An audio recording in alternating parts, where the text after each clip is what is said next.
Kate Mila Falcha.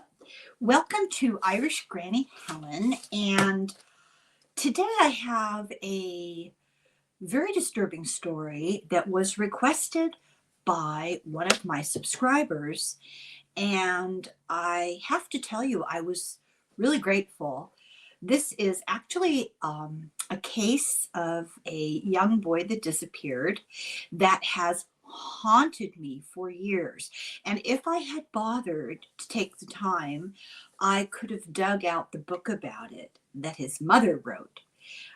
Truly have been following this for years, and I'm disturbed with myself that I didn't think of this sooner. So much gratitude to the subscriber, you know who you are, who suggested this. This story is labyrinthine. There is so much to it. Now, I am not going to get into some of the really problematic adjacent crimes to the disappearance of this kid.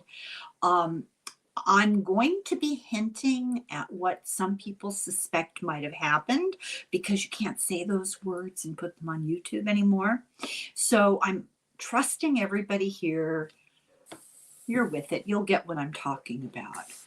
So I'm talking about the very disturbing disappearance of a boy called Johnny Gosch, Gosch. Johnny was born November 12th, 1969 in Des Moines, Iowa.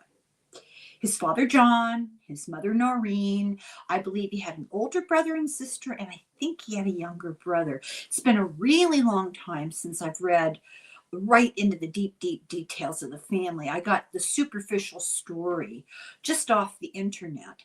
And I really recommend that you look into this because there is so much to it. And a lot of it is controversial.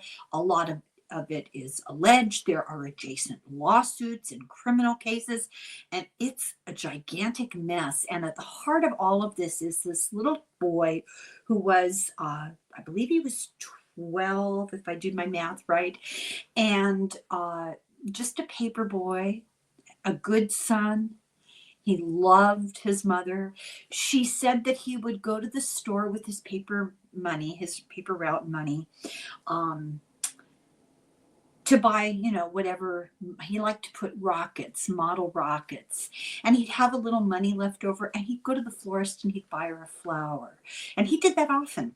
And he did really kind things for his siblings. He defended kids at school. He was quite large for his age. When you see pictures of him, he did not look like a 12-year-old. He looked like maybe, I don't know, 15 or so. And his demeanor was more mature. He was just a very mature young man and very kind, and he protected the vulnerable at school against bullies. His mother and siblings found out after the fact how he interceded on behalf of younger kids who were being picked on at school and never made a big deal out of it, never bragged about it, just stepped in and put a stop to it. Really admirable. He had a really good work ethic. He wanted a dirt bike, I think it's called. It's like from the 70s. It's like a kid's version of a motorcycle, but you're really not supposed to drive it on the street. It's like kind of like a bicycle with a motor, basically. He wanted one desperately, and that's why he got the paper out. And he was very responsible. He never missed a day. He never forgot to deliver a paper. He was always on time. He collected the money on time. He was honest. Just the more you read about him, you just go, God, this is, nobody deserves what happened to him. But this is particularly disturbing. So he became a paper boy in West Des Moines. And on Sunday morning, like right before the crack of dawn, September 5th of 1982, he got up and left home to pick up the papers. The usual routine was he would wake his father up. His father would get up and go with him. His father didn't want him out there in the dark in the morning. For whatever reason, that didn't happen. Now, they don't know, and the father really never forgave himself in a lot of ways. He doesn't know if Johnny tried to wake him up and he just didn't wake up, or if Johnny got kind of, oh, I can do it myself, independent. But what he did is he left the house, and as always, he took a little red wagon and he would load all the papers to be delivered into this wagon and pull it along after him. And he also brought his miniature dachshund, Gretchen. This dog was just really fond of him and went with him. And how it would work is he would go a couple of blocks past his house. There's a map online you can see. And kind of down the street and around the corner, he would pick up, it's where all the paper carriers, paper boys in those days, where all the paper carriers picked up their piles for delivery. And often there were delivery adults with trucks, or there also were parents helping their kids, dropping their kids off, whatever. Quite a few people milling about on this street corner before dawn on a Sunday morning. And lots of his friends who were paper carriers, and they all saw him, and it was just like any other morning. And his friend Mike, who was a paper boy, noticed that Johnny had gotten his papers, put them in his wagon, and was taking off with the dog. And across the street had been stopped by a man in a car. And I've read different things. The man got out, the man stayed in the car. We don't know now. So it was a two-tone blue car. The man spoke to Johnny, and a guy, an adult called John Rossi, got concerned. He saw it too. And so he headed over there. The guy in the car took off. John Rossi looked at the license plate, could not remember later. Under hypnosis, he remembered a few of the numbers. Anyway, he walked over to Johnny. This is Rossi, the adult, walked over to Johnny and said, "What did that guy want?" And Johnny was, it seems like Johnny was a little naive and very friendly. He said, "Oh, he just needed directions." And Rossi said, "I just didn't feel right about it. Something felt strange." Anyway, Rossi did get a glimpse of this car really taking off. When he was hypnotized, they figured out that it was from Warren County, Iowa, because of the couple of numbers they could get out of him, but even under hypnosis, couldn't remember. Another boy, one of the paper boys, saw Johnny walk about a block north where the start of his route was, and he noticed there was another man, a very tall man, following Johnny, and it looked like he was following him because he was pacing him. Kids, right? Too bad he didn't say something. So then, slightly farther along, a neighbor, and this was out of sight of the group of paper kids, a neighbor heard a door sound like a car door slam, and looked out the window because early, you see pictures of this neighborhood, very quiet suburban neighborhood, looked out and saw a silver Ford Fairmont speeding away from where on the sidewalk was Johnny's wagon full of papers and the little dog. So back home, meanwhile, his parents are starting to get phone calls because the customers, they're like me. They want to do their Sunday crossword puzzle. And, they're up before dawn on Sunday morning, pacing, waiting for the paper to come. And they start calling to complain because he's always on time. It's very out of character.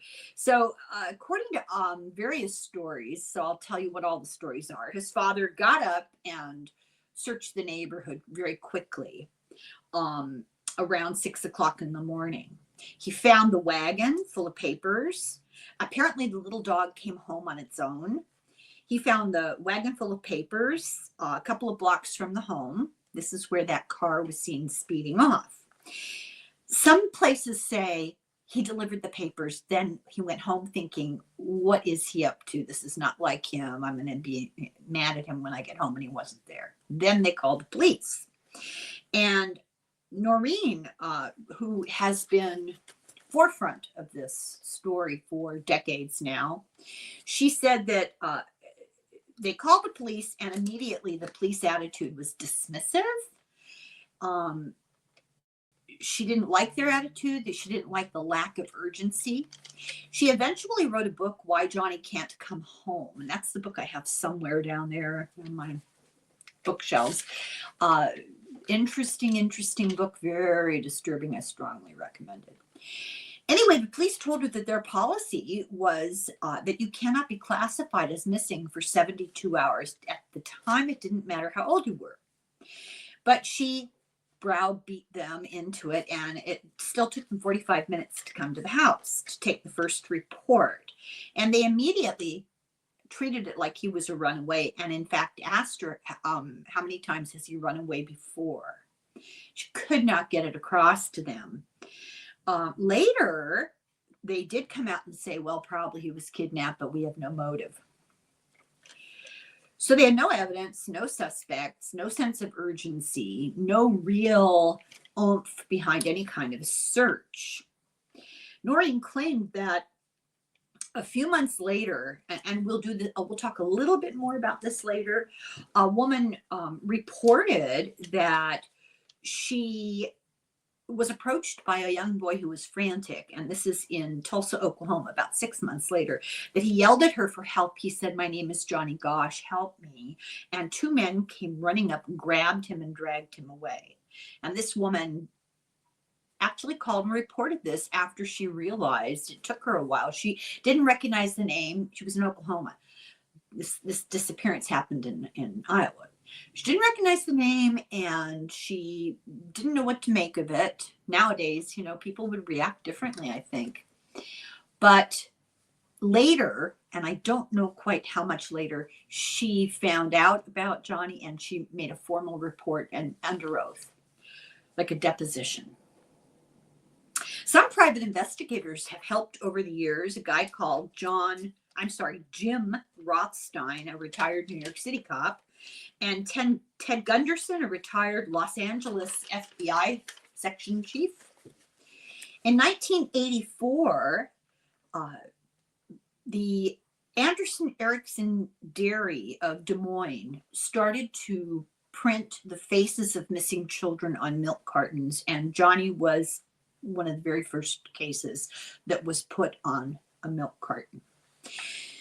There are questions about kids disappearing in this area. I asked my husband, I thought, okay, my red flags would go up immediately, but that's how my mind works. He's kind of more like a normal person. So I asked him, let me tell you a scenario, and you tell me what you think. I said, so you've got 3 paper boys, roughly the same age, within about 2 to 3 years of each other. All 3 disappear in roughly the same area. 2 of them doing their paper route, and 1 walking the paper route, but it was not time to deliver papers. He was just on his way somewhere. What would you say? And he says, I'd say you have a serial killer in that town. So he was headed in the right direction. So let's continue. So this linked case, the first one is a young guy named Eugene Martin, who was born in August 17th of 1970, so slightly younger than Johnny. Also born in Des Moines. And he disappeared August 12th, roughly 2 years later, 1984. He was a paper boy. He went missing delivering his papers. Nothing else. No other information. Open case. Police won't talk. No evidence. No information. The other case, this would be, if you count Johnny, this is case number 3. Mark Allen, born May 13th, 1972. So again, just a little bit younger than the other 2. Born in Des Moines, disappeared March 29th, 1986, not quite 2 years later. And he disappeared the day before Easter in the daytime. He was walking to a friend's house down the street. He was a paper boy, but he wasn't delivering papers, but he was on the route where he would have delivered papers. And it wasn't late at night or early in the morning. So no evidence, no information, open case. And the police say there's never been a connection proven. There's no connection. Noreen says that a private investigator told her, actually had warned her, that there would be another abduction, in the second week of August of 84, and that is exactly when Eugene Martin disappeared. The police wouldn't take the warning seriously. The PI could not go into more detail. There's a lot of secrecy and subterfuge going on here. Johnny's parents ended up divorcing. His father couldn't cope with the degree of emotion and the absolute all-consuming struggle to find Johhny. I won't call it obsessed, and I won't even call it pathological. I think if you're a mother and your child disappears and you start imagining what might be happening to that child, you can be forgiven any extreme you might go to, and anything that you do could be understood. I don't know how you would survive it. She's had reservoirs of strength, and we will pursue that. In 1985, they're still his parents, and so we'll call them the couple, even though they're divorcing. They got a letter that was extorting them out of $11,000 with a promise to return Johhny from a high-level drug dealer in Mexico City who allegedly, I'm trying to think of how to put this. There was a transaction, and this $11,000 that they were trying to get the Gosches to pay would bring him home. Well, the author of the letter got arrested by the FBI trying to cross the border into Canada and charged with wire fraud. It was extortion, and they actually gave him the money too. Noreen believed that there was some truth to this story. And so here's where we get to why this, people think she's too extreme. She's grasping at straws, trying to find her son. And when she gets a thread to follow, she won't let go till she's sure. And she believed that there might be some truth to this, and she was angry at the FBI for interfering because she feared that it would dissuade future contact for ransom.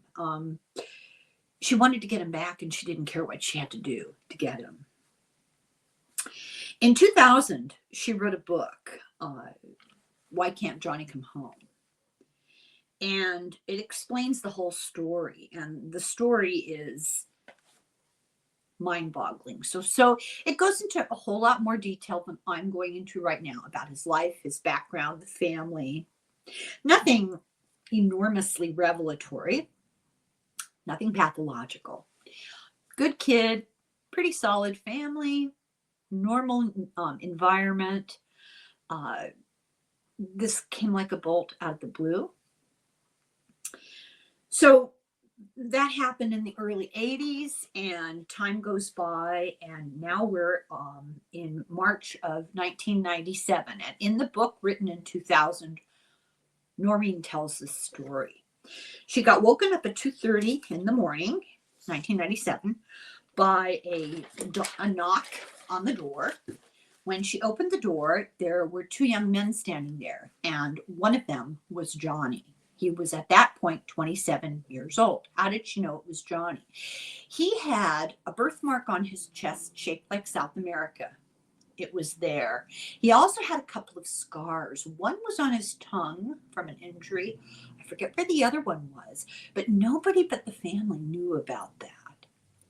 So this young man had those, and they sat and talked for an hour and a half. She said, you can fool appearances, you can mess with appearances, but you look into somebody's eyes and you see their soul. You can't fake that. She never knew who the man was who was with Johhny, but she got the impression that he was kind of monitoring him or handling him. Johhny would glance over at him constantly. Maureen would ask a question. Before he answered, he'd kind of look for tacit permission, and he refused to answer her question about where he was now. But he told her the entire story. it's very disturbing. It's what you might think. It involves being whisked into the car. It involves chloroform. It involves the kind of treatment that you would think it might involve for the purposes that I'm sure we all know that are going on. And imagine hearing that as a parent. So a lot of the book was from her research and the private investigators that she hired, because the police really kind of died off and they did nothing. She told the FBI about this visit, and with their artist drew an updated picture of what he would look like as a 27-year-old. He had dyed black hair, but other than that, he looked like himself. On September 1st, something else happened of 2006. So now we're talking 9 years later.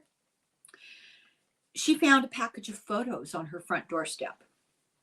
And there were a number of them. They were black and white. And I'm going to have problems here trying to describe these pictures, but I think you'll be able to extrapolate. There was one with 3 children, 3 boys,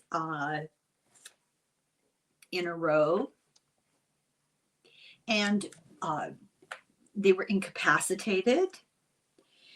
One of them, who she believed looked like her son, had a brand on his shoulder. And amongst the pictures, there was one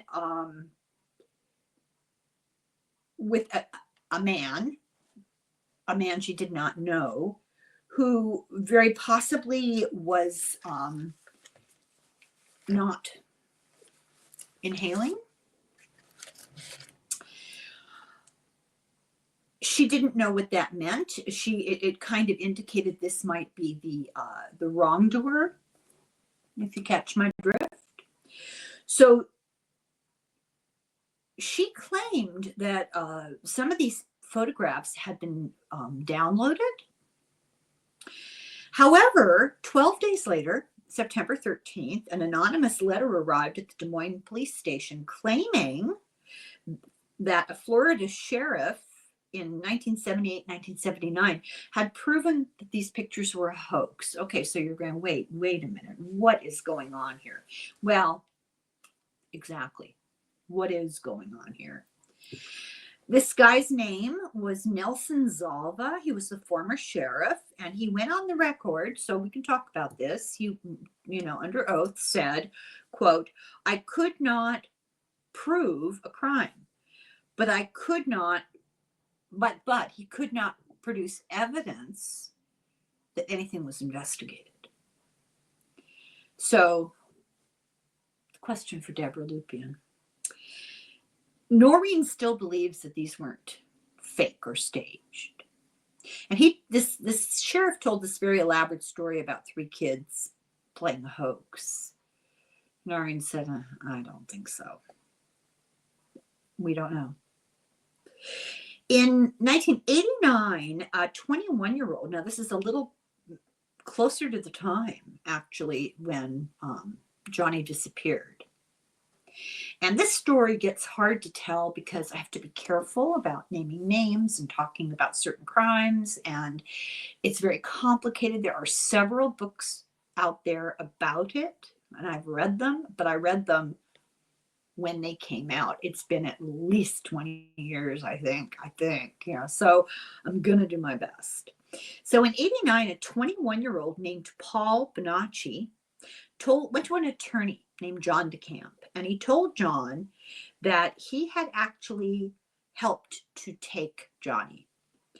He had been himself abducted. He came from a very difficult background, and because of the sorts of things that went on in his childhood and the lack of adult intervention in a good way, he fell prey to this larger criminal underworld, and they basically didn't give him any choice, and he helped, and the attorney believed him. Now, this Paul kid, 21, very sketchy background,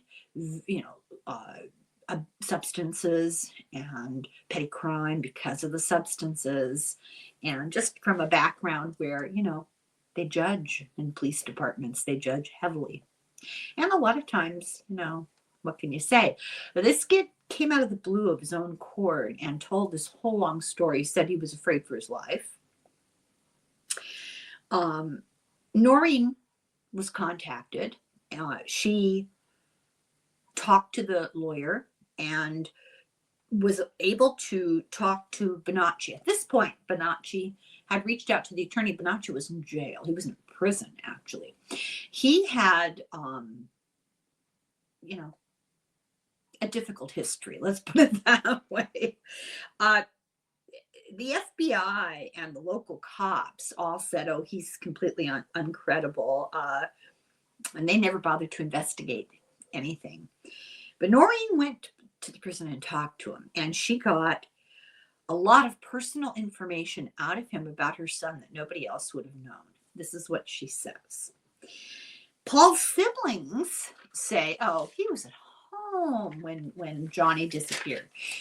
But I'm playing both sides here, playing devil's advocate in a way. They came from the same troubled background and were under the same oppressive threats, the same situation, and they did what they were told. So Bonacci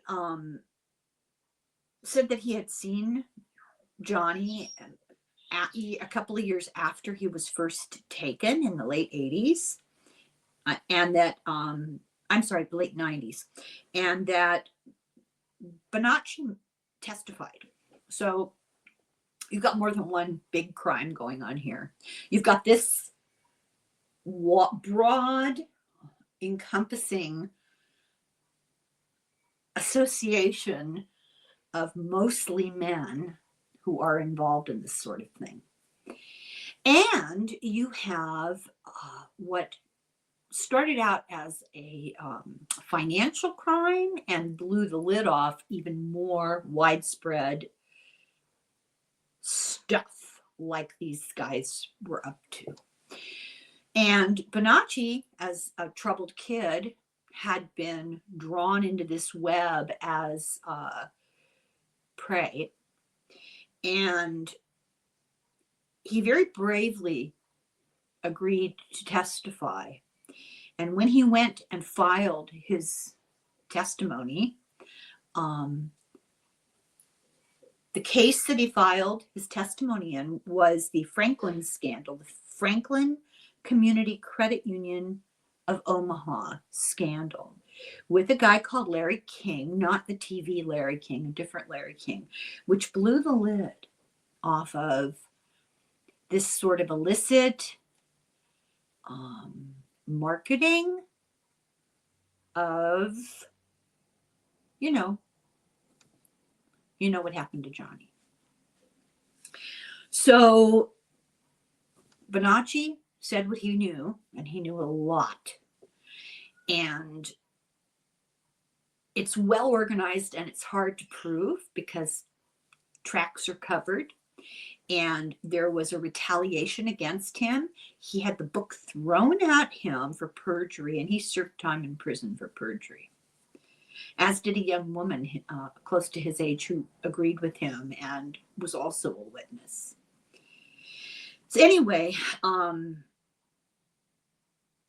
Noreen updated her book in 2024, and in the new updated version, she named the alleged kidnappers in the update, and they were written on my resources, but I decided not to copy them because the big word here is alleged. In 1982, so we're kind of jumping around, but in 1982, Noreen founded, this is where this terrible tragedy, something emerged from it that at least helped other people. She founded the Johnny Gosch Foundation and was an advocate. She went to all these schools and educated children what to look at, how to be careful of predators.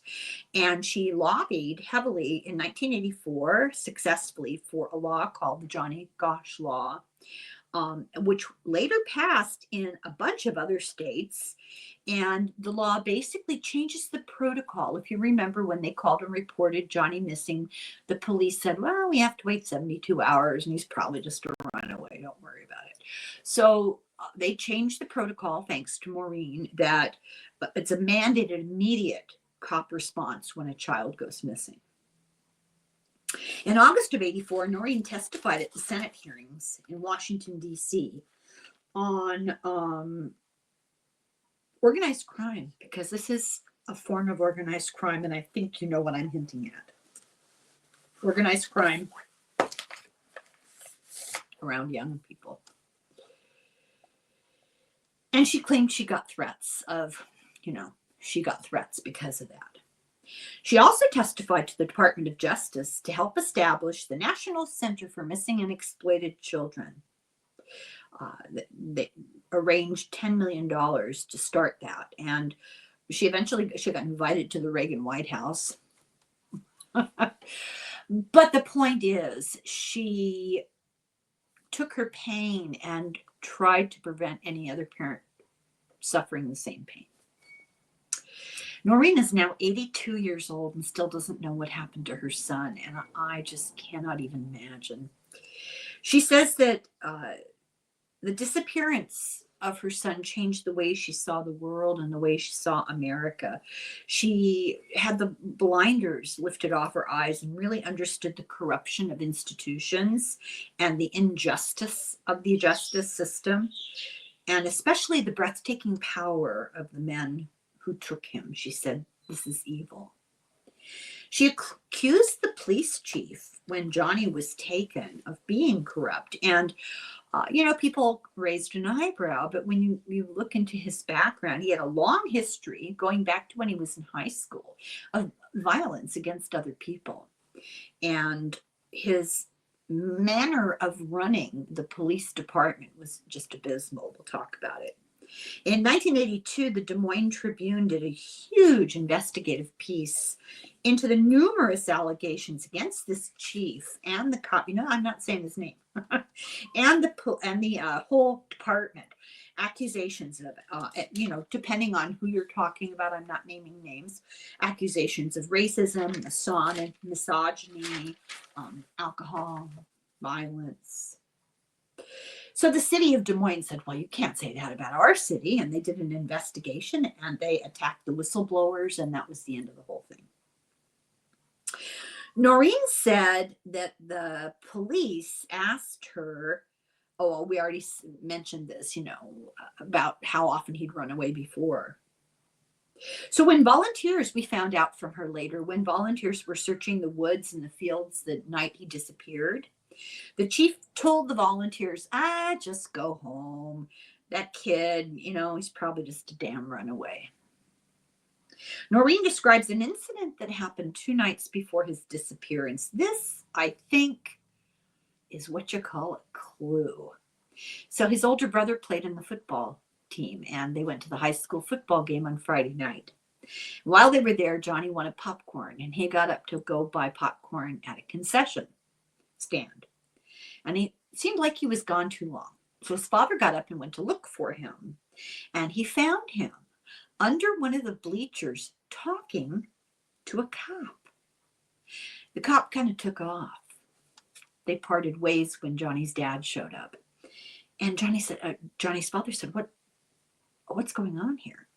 And Johnny said, it's okay. It's okay. He's a policeman.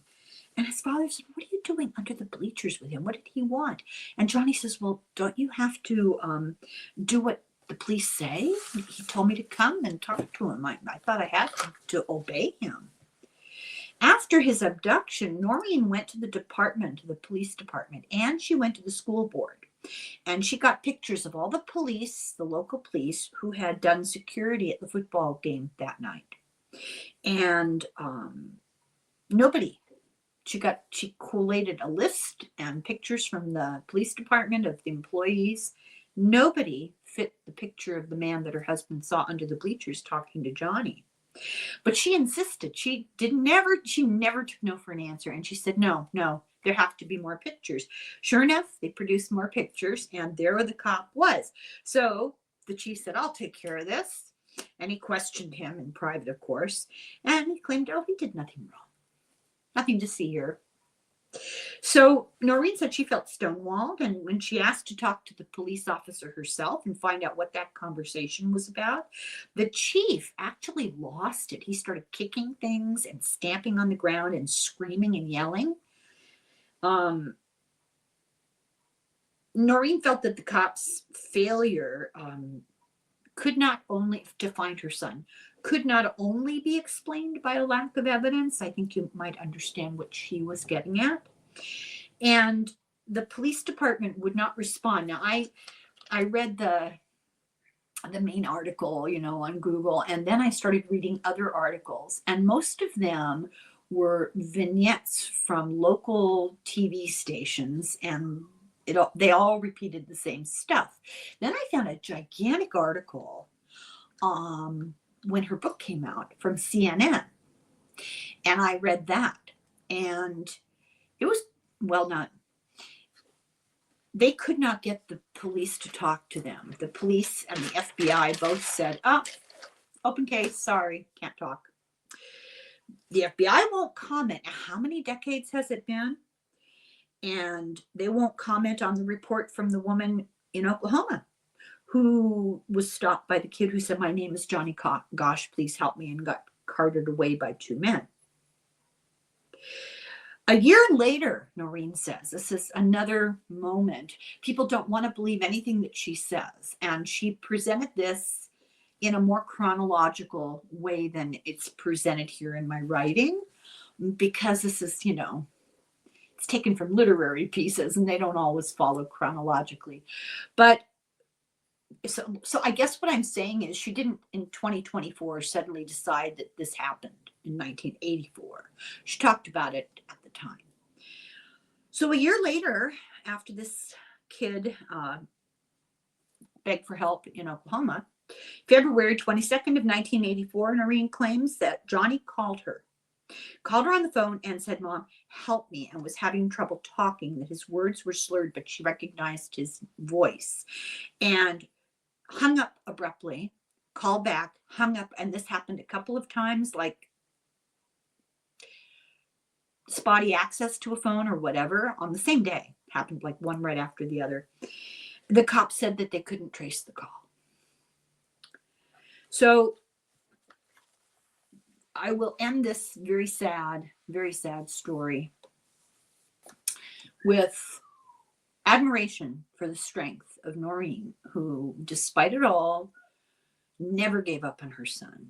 A real mother's love. And you know how she never gave up on her son?